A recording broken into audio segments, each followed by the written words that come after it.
I'm Anne-Marie from Brambleberry.com. Today, I'm going to be talking about common soap making mistakes and how to avoid them. Now let's face it, when you're learning something new, and it doesn't matter what it is, you're bound to make mistakes. Lord knows, I made so many mistakes when I first started to learn how to soap, 20 plus years ago. So let's get started on the very first, most common soap making mistake that I see out there. And it's really not doing enough research. It's so easy to get excited about how beautiful cold process soap is and get really into the swirls and the designs and glitter and herbs and fragrances and color, and then go right into soap making. But the reality is soap making is a science, and it does require research. There's a lot of different opportunities to research out there. I've written 3 different books on how to make cold process soap, and they are chock full of not only recipes, but also the how-tos to do everything. Another great place to find so many tips, tricks, beginner recipes is at Brambleberry.com. We have so many projects and articles there that are free for you to learn and for you to really dive into the art and, yes, science of soap making.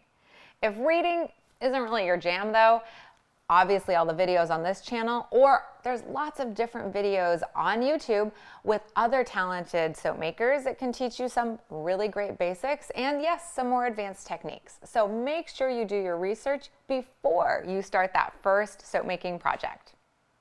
The most important things to research are lye safety, the tools that you need, and maybe how to prep and clean.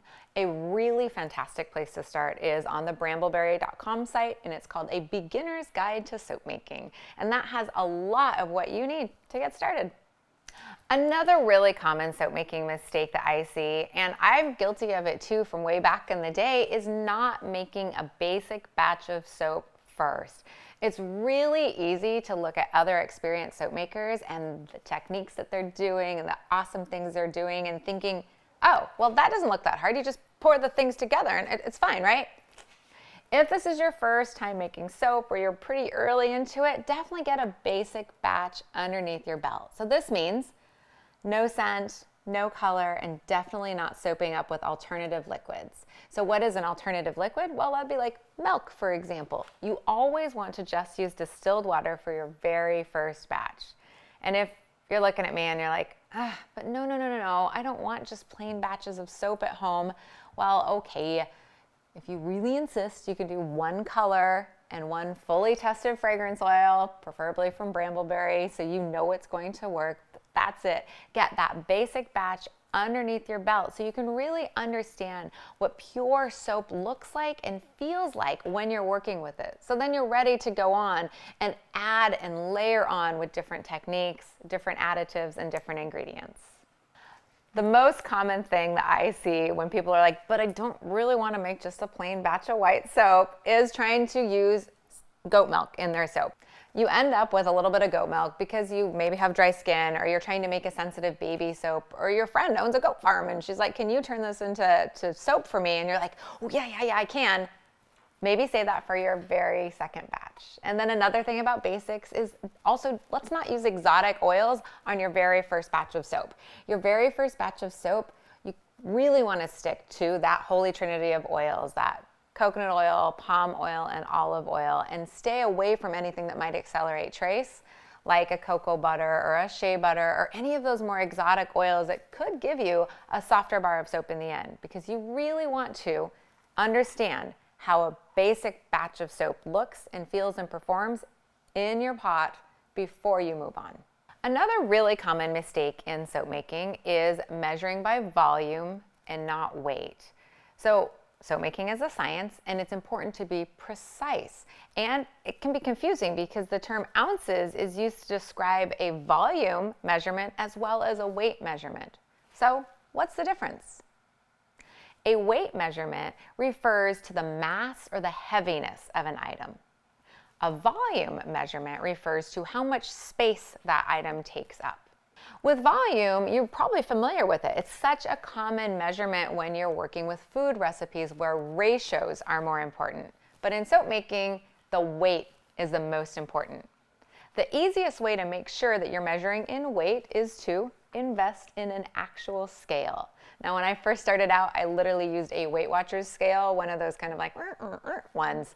Now, thankfully, the price of digital scales has come down to where it is more affordable, so you never need to ruin a batch of soap because you misweighed something. There are so many different examples I could use. This one's pretty obvious. This is just cocoa butter wafers, and this is 2 cups or 16 ounces by volume, but it's only 8 ounces in weight. So if you were to go by volume for this, your entire recipe would be oil heavy. This is another great example. This is one of Brambleberry's most popular essential oils, Lavender 4042. And by volume, this is about 5 ounces of essential oil, but by weight, it's only 4 ounces. That's why it's important to weigh and not use volume. Another example is this purple Brazilian clay. This only is 8 ounces, but it really looks like about 12 in volume. Now, the only place that I would probably ever use volume is in my colorants. And why is that? Well, you're using such a small amount that it's really hard to weigh them out to start with. And there's just not enough of the colorant to really ruin anything with a batch of oil or displace anything with that batch of oil. Another thing is really, colorants don't even really register on a scale. So like a teaspoon of colorant barely even registers on the scale. So it's just not enough to change the outcome of your soap. And speaking of measurements, another really common mistake is not measuring your lye, your oils, or your water correctly. Soap making, as I've mentioned multiple times, is a science. You do have to get the correct amount of lye to saponify the correct amount of oils that you have in your recipe. If you use too little lye, you end up with too much oil that is free floating, that hasn't matched up with the lye. This leads to soft bars, slimy bars, or bars that just don't set up at all. And if you have too much lye, so too much lye floating around there's not enough oil there, you end up with a bar that is lye heavy. Now, it's really easy to figure out if you're using the right amount of oils and lye. You can just go to the Brambleberry.com lye calculator, add in the amount of oils you're using, what kind they are, and the calculator will do all that math for you. Now, if you made a batch of soap and you're like, okay, but how do I know if it's lye heavy? Yikes. So if it's really too lye heavy, you'll know instantaneously because that soap will just seize up so quickly when you're making it. But if you've made the batch of soap and you're using it for the first time and you're like, my skin kind of feels a little dry, I don't like how this feels, how can you figure out if the batch is lye heavy? Soap is supposed to be a pH between 9 and 10. It's a naturally alkaline product to help clean your skin. Soap that's above 10 will be drying and irritating to the skin. During the saponification process, so that initial period, right when you've mixed your oils and your lye water, the pH is 14, but then it drops very quickly to that 9 to 10 range. You can measure pH in a couple ways. One, you can use a pH strip, and those instantly tell you what the pH of your soap is. And if you're like me and you've been soaping a real long time, or you have access to someone that's been soaping a long time, you'll hear about the tongue trick. And that is literally you licking a bar of soap. If the soap zaps you, you know it's lye heavy. If the soap doesn't zap you, it's fine. If it just tastes like soap, it's fine. And you're like, well, what's a zap feel like or taste like? It's kind of like if you have dental fillings and you like bite down on some aluminum, that weird, terrible feeling. It's that. That's what a zap feels like or tastes like. You'll know it if it's heavy. And obviously that's only if you don't have pH strips. To avoid mismeasuring your lye, it's really important to always weigh out your lye and weigh it out in a separate container just to be extra precise when you're using your lye. That's another way to avoid lye-heavy soap. Another common thing that can really mess up a bar of soap is temperature. Temperature affects your batch in so many different ways. There are many different factors that can affect temperature. One, the ambient temperature of the room you're in or the environment you're in. The temperature of your lye water, the temperature of your oils. Soap naturally gets hot, very hot, up to 160 during the gel phase part of soap making. And that's the phase that when after you've poured your soap into your mold, it gets super, super, super hot as part of the saponification process. The soap naturally gets hot in its exothermic reaction during the soap making phase. Now, what happens when the soap gets too hot? Like you're like, well, 160 seems really hot. What happens then? If you get soap that's extra, extra hot, like really too hot, it can actually have a heat reaction where it expands out and literally comes out of the mold or comes out of your pot. That's something you really have to be careful with when you're hot process soap making, for example. But gel phase in and of itself is a natural part of the cold process soap making phenomenon. And it creates bars that are nice and hard. It helps to create colors that are more bright. And it's something that a lot of soap makers like. Temperature is a personal preference, however. I tend to soap around 120. Other soapers like to start a little bit less. So really, once you get your first few basic batches down, you'll be able to determine what your favorite temperature is. And if you're like, well, what's the problem with soaping too cold? The problem with soaping too cold is, well, there's a multitude of issues that can happen. One, if you soap too cold, you are more prone to get something called soda ash. Soda ash is very harmless, but it does happen when soaps are a little too cold. Another thing that can happen with soaps that are too cold is their texture can be crumbly and the color is not as bright. Conversely, if you're soaping just a little bit too hot, you can get something called glycerin rivers that also affect colors. And so the sweet spot for your soap is going to vary based on the oils you use, the mold you use, how thick it is, how much heat it holds in, the ambient temperature you're soaping with, the fragrance oil you use, and the additives you use, which is again why it's so important to get a couple basic batches under your belt before you start customizing your soap. Now, everything I just talked about, those are just aesthetics, like glycerin rivers or kind of a little bit of soda ash or soap that isn't too bright or isn't bright enough for you. That's just aesthetics. The only real mistake that temperatures can really give you is that soap volcano, which is, well, that's a pretty bad one. So you want to make sure you start with your soaping temperatures, always under 130 whenever you're making soap. A mistake that I often see is not using a fragrance oil that's tested for cold process soap. So what's a fragrance oil versus an essential oil? Well, a fragrance oil is a product that's created in a lab by a perfumer. There can be over, I think it's 3,200 different ingredients that are approved for use in fragrance oils. And these are a mixture of synthetic chemicals or natural aroma chemicals. And of course, naturally, all those different variables can lead to fragrances not working in soap. At Brambleberry, every single fragrance we have has been fully tested by expert soap makers. In fact, at one point, I estimated for each of the fragrances we carry, we've tested over 100 additional fragrances that didn't make the cut. Whether they ruined the batch of soap or just didn't really smell that great in the soap, they didn't make the cut. Soap making is a very inhospitable environment for fragrances because the pH is so high, 14 to start with, and the temperatures get so high. So one of the most common issues we see at Brambleberry customer service is someone calling in and saying, my batch has been ruined. And we say, well, where'd you get your fragrance from? It often comes from a not tested candle or potpourri or just not tested supplier that someone got off of a large e-commerce website that may start with an A and end with an M-A-Z-O-N.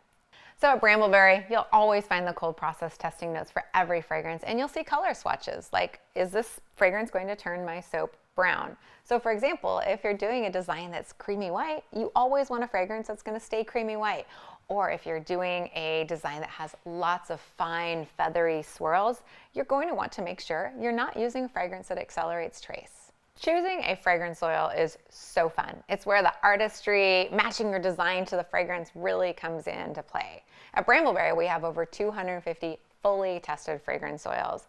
And it's really important that they're fully tested for cold process soap because choosing the wrong fragrance can lead to soap making issues like acceleration, which is where the whole entire batch just like hurries up and gets really thick really fast and you don't have time to work with it. It can lead to separation where like your oils go to the bottom, the lye water goes to the top, and it's never coming back together. It can also lead to something called ricing, where there's tiny little bits of like hard soap, but the rest isn't really getting thick or like turning into soap.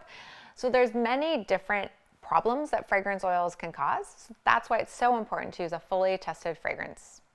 So the next problem I often see is, well, stick blending not enough or stick blending too much. And so you're like, well, what is not enough do and what is too much do? If you don't stick blend enough, you'll look at your soap and you'll be like, hey, I think we're ready to pour. And you'll pour it into your mold and it will not stay together because if you don't stick blend enough, the soap doesn't emulsify and then it won't hit trace. Remember, part of the reason we're using the stick blender is to get those lye water molecules and those oil molecules dancing and moving fast enough that they all do match up with each other. That's why we're not hand mixing, for example, and that's not why we're not using egg beaters, for example. This really does help all of those particles find mates and turn into soap. And if you don't give it enough time, they won't turn into soap and you'll end up with a soupy mess instead of a bar of soap. One of the things that I still am guilty of is over stick blending when I have a complicated design. I hate wasting soap. And so I end up often going like, okay, I've got thin trace, oh, just a little bit more. And then I don't really have enough time to do, say, a 6-color swirl or beautiful layers that pour evenly and just very precisely. And so just if you stick blend a little too much and you have a complicated design, you might not have time to work with it. So again, another great reason to get a few basic batches under your belt before trying those complicated designs, so you know exactly what thin trace, thick trace, medium trace, and all the traces in between look like. So just a basic kind of, here's how to avoid over stick blending. You take your stick blender, put it in the batch of soap, burp it on the bottom because you want all the air to come out of this because you don't want to whip air into your soap. Pour the lye slowly down the shaft of the stick blender to avoid splashes. And then you're just turning on the stick blender in 5 to 15 second bursts, just a little bit, and then moving it, a little bit, moving it, and moving it, and moving it, until you think you've reached trace. And then you take your stick blender and you hand stir, so not with the stick blender on, and you kind of look, is the color staying consistent? Is it staying consistently creamy white, or is there some yellow streaks forming? If there's yellow streaks forming, that's usually a clear indication that you need to stick blend a little more. Now, if it's staying creamy white, can you take your stick blender out and can you actually draw a little design with the trailings? That's why it's called trace. Can you trace a design with the trailings? Some people like to be able to trace their whole name out, and that's how they decide what sort of level of trace they're at. Now, if you have a name like mine, Anne Marie, you're never going to actually be able to get to the end of that, but that's a good rule of thumb. Can you make a heart with the trailings? That tells you you're probably ready to pour because that's, well, probably medium trace.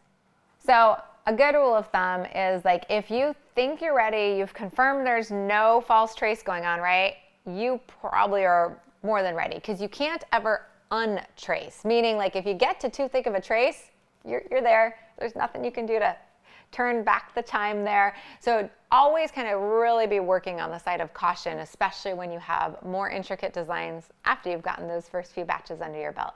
Thanks so much for watching. I hope you liked this video. And if you have comments or questions or things that you ran into when you were first learning how to make soap, I'd love to see them down below because maybe we'll make a part 2. And again, if you're interested in a melt and pour kind of what can go wrong video, let me know that below in the comments also. If you like this video, give it a thumbs up.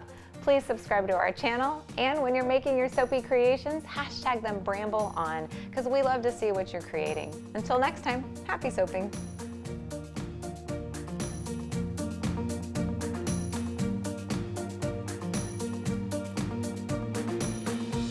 So this question came from Jessica Jones on YouTube. And remember, if you have a question you want me to answer, always leave a question and we might choose yours. Can you extend the life of your soap by sealing it in vacuum seal bags and adding desiccant inside before sealing? Such an interesting question because you'd be real tempted to do that, right? Like you're like, well, wouldn't that work? If you do that with cold processed soap, there is a good chance that you'll get dreaded orange spots, DOS, on your bars as the soap molecules with the oil in the superfat go rancid more quickly. That's because soap requires a little bit of airflow to go all around the bars of soap during the curing process and even after the soap has been cured.